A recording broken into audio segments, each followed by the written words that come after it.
നമസ്കാരം.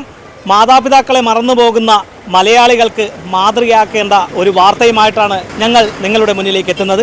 10 മക്കളെ പ്രസവിക്കുന്ന ഒരമ്മ ആ മക്കളെയെല്ലാം പൊന്നുപോലെ നോക്കി വളർത്തി വലുതാക്കി അവരെയെല്ലാം ഒരു കര പറ്റിച്ച ശേഷം വാർദ്ധക്യത്തിലോട്ട് കടക്കുമ്പോൾ അവരെ മക്കൾ തിരിഞ്ഞു നോക്കാത്ത ഒരു കാലഘട്ടത്തിലൂടെയാണ് നമ്മൾ മലയാളികൾ കടന്നു പോകുന്നത്. അതിനെല്ലാം വ്യത്യസ്തമായുള്ള ഒരു കാഴ്ചയാണ് കൊല്ലം കടക്കൽ പള്ളിമുക്കിൽ നിന്നും കണ്ടത്. കൊല്ലം കടക്കൽ സ്വദേശികളായ ഷിബുവും സഹോദരനുമാണ് തങ്ങളുടെ സ്ഥാപനങ്ങൾക്ക് നൊന്തു പ്രസവിച്ച മാതാവിന്റെ പേര് നൽകിക്കൊണ്ട് മാതൃസ്നേഹം പ്രകടിപ്പിക്കുന്നത്. ജീവിതത്തിന്റെ ഓരോ പടികൾ കയറുമ്പോഴും ഉമ്മയില്ലാതെ ഇവർക്ക് മുന്നോട്ടു പോകുവാൻ കഴിയില്ല. ഭാര്യയും മക്കളും അടങ്ങുന്ന കുടുംബത്തോടൊപ്പം ജീവിക്കുമ്പോഴും മാതാവിനെ ചേർത്ത് പിടിക്കുകയാണ് ഈ ആൺമക്കൾ.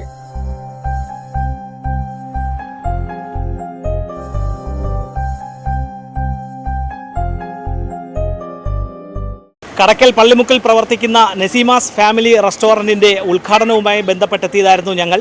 പ്രശസ്ത സിനിമ സീരിയൽ താരം ബീന ആന്റണിയായിരുന്നു ഇതിൻ്റെ ഉദ്ഘാടക. ഈ വേളയിലാണ് ഈ പേരുമായി ബന്ധപ്പെട്ട് ബീന ആന്റണിയും ആ ഗ്രാമപഞ്ചായത്ത് അംഗവും ആ പേരിലേക്ക് എത്തുവാനുള്ള, ഈ സ്ഥാപനങ്ങൾക്ക് ഇത്തരത്തിലുള്ള പേര് നൽകുവാനുള്ള ഈ ഒരു സാഹചര്യത്തെക്കുറിച്ച് വിവരിച്ചത്. മാതാപിതാ ഗുരു ദൈവം എന്നാണ് പറയുന്നത്. അവർ അമ്മയുടെ മക്കൾ വലുതാകുമ്പോഴത്തേക്ക് അമ്മയെല്ലാം അവർ കളയോണ് ചെയ്യുന്ന, പക്ഷെ ഇപ്പോഴും അവർ അമ്മയുടെ പേരിലാണ് ഈ കട മുന്നോട്ട് കൊണ്ടുപോകുന്നത്. ഞാനും ഉമ്മയും കൂടെ സംസാരിച്ച് പറയുന്നത്, മക്കളെ പേരിടാൻ പറഞ്ഞിട്ട് പോലും ഈ ആമക്കൾ കേൾക്കാതെ ഉമ്മയുടെ പേരാണ് ഇടുന്നത്. ഞാൻ അത് പറഞ്ഞപ്പോ ഒരു കാര്യം നമുക്ക് പ്രത്യേകം ഈ ഒരു കാലഘട്ടത്തിലേ എത്രയോ ന്യൂസസ് നമ്മൾ ദിവസവും കേൾക്കുകയാണ്. അമ്മമാരെ കൊണ്ട് തള്ളിക്കളയുന്നു, അവരെ വീട്ടിൽ കയറ്റാതെ അടച്ചിട്ടിട്ട് എവിടേക്കൊക്കെ പോവുക. അപ്പൊ അങ്ങനെയുള്ള ഒരു സാഹചര്യത്തിൽ ഇങ്ങനെ ഒരു അമ്മയുടെ പേര് അവര് എന്താണ് അദ്ദേഹത്തിന്റെ ആ ഉമ്മയുടെ പേര് ഇങ്ങനെ ഈ ഷോപ്സിനൊക്കെ ഇടുമ്പോ ഒന്ന് ആലോചിച്ച് നോക്കണം, എന്തുമാത്രമാണ് അവര് ആ അമ്മയെ കരുതലോടെ നോക്കുന്നതെന്നും സ്നേഹിക്കുന്നതെന്നും.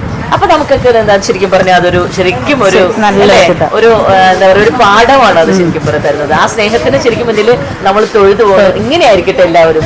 സ്വന്തം മാതാപിതാക്കളെ എന്താ പറയാ അവരല്ലേ നമ്മൾ ഈ ലോകത്തിലേക്ക് വരാൻ അവരല്ലേ നമുക്ക് കാരണമായത്. അവരെ കളഞ്ഞിട്ട് എങ്ങനെ നമുക്ക് ജീവിക്കാൻ പറ്റും അല്ലേ?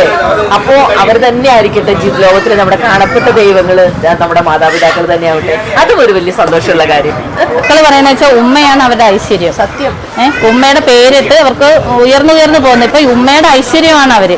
മക്കളും പറയുന്നതാണ്, ഉമ്മയുടെ പേരിട്ടാലേ നമുക്ക് ഐശ്വര്യമുള്ളൂ, ഉമ്മയുടെ പേരേ ഇടത്തുള്ളൂ. ഈ മക്കളെ എല്ലാവരും ദൈവത്തിന് മുമ്പിൽ ഞാൻ നമിക്കുവാണ്. ഇവർ രണ്ടുപേരും, അനിയനും ചേട്ടനും, മലയാളികൾക്കൊരു മാതൃകയാണ്. സന്തോഷം. നസീമല്ലേ, എന്തൊരു ഭാഗ്യവതിയായ ഉമ്മയാണിത്. ഇത്ര കാലഘട്ടത്തില് ഇങ്ങനെ മക്കളെ അമ്മയെ ഇങ്ങനെ സ്നേഹിക്കുന്ന കണ്ട ഉമ്മ കരയണു. അയ്യോടാ, സോ സ്വീറ്റ് അമ്മ. എന്തുകൊണ്ടാണ് ആ കണ്ണുനീര്? സ്നേഹത്തിന്റെ സന്തോഷം. ഞാൻ പറഞ്ഞു മക്കളുടെ പറഞ്ഞു ഇടൂലെന്ന്. ഉമ്മ പറഞ്ഞൊന്ന് പേരക്കുട്ടികളുടെ ഒക്കെ ഇടാണ്, പക്ഷെ അവർ പറഞ്ഞു ഇടൂലെന്ന്. ഉമ്മയാണ് അവരുടെ ഐശ്വര്യം. അതാണ് കാരണം അത് അവർ തിരിച്ചറിയുന്നതും ആ തിരിച്ചറിയുമാണ് അവരുടെ ഐശ്വര്യം ദൈവം അവർക്ക് കൊടുക്കുന്നത്. ഉമ്മയുടെ സ്നേഹം. അപ്പൊ എന്തായാലും ഉമ്മയ്ക്ക് വാക്കുകൾ പോലും പറയാൻ പറ്റത്തില്ല. നമ്മുടെ കണ്ണ് നിറഞ്ഞു പോകുന്നു. കാരണം അതൊരു ഭയങ്കര മൊമെന്റാണ്. അതെ, ശരിക്കും ഉമ്മ ഭയങ്കര ഇതുപോലെ സ്നേഹങ്ങൾ കിട്ടാത്ത എത്രയോ അമ്മമാരും ഉമ്മമാരൊക്കെ നമ്മുടെ ഇടയിലുണ്ട്. അത് വെച്ച് നോക്കുമ്പോൾ നസീമ ഉമ്മ ഭയങ്കര ഭാഗ്യവതിയാണ്. പാപ്പ മരിച്ചതിന് ശേഷം കൊച്ചിലെ മരിച്ചു. അതിന് ശേഷം വളർത്തി പഠിപ്പിച്ച് മക്കളെ എഞ്ചിനീയറൊക്കെ പാസ്സായി. എല്ലാവരും ഇപ്പം നല്ല നിലയിലായി അല്ലേ? അമ്മ ഒരുപാട് കഷ്ടപ്പെട്ട് ബാപ്പ മരിച്ച ശേഷം ആ മക്കളെ ഉമ്മ കഷ്ടപ്പെട്ട് വളർത്തിയത്. അപ്പൊ അതിന് കഷ്ടപ്പാടൊന്നുമില്ലായിരുന്നു, കടയൊക്കെ ഉള്ളതുകൊണ്ട് കുഴപ്പമില്ലായിരുന്നു.